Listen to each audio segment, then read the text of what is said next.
The same as W, the letter J is a semivowel. This means it's a hybrid between two sounds, I and A. First, place the center of your tongue against your palate. Stop and hold the air. Activate your voice before abruptly releasing the air.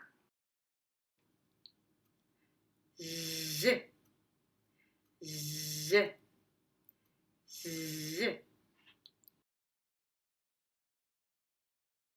The letter J is similar to sh, except that it's voiced. For instance, sham versus jam.